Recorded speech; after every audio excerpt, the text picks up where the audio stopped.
Sim, exatamente. Maneira de usar que o conflito na Ucrânia a escalar hoppelia, agora que tem guerra na Ucrânia, a Rússia a invadir a Ucrânia a guerra. Consequência tá que, entre outros, para começar com o preço de crudo a subir drasticamente, a virar $100 hoje para barril. Qual da pone que nosso custo de vida, hoppelia te vira hope mais caro que agora que está acaba. Isso é inevitável. Pero los de essa que também nós temos que lutar que o Venezuela está aliado de Rússia e o senhor Nicolás Maduro a dado seu sostém na Rússia para que a ação que tomar agora contra a Ucrânia está desarrollo hope alarmante mirando que o Venezuela que está nos vizinha.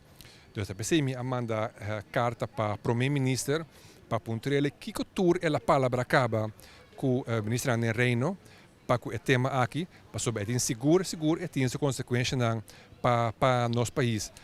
Aquilo a palavra, que tem interesse de corso, que é a palavra para a Holanda, medida não que o lugar tomar se acaso me se bine problema na região.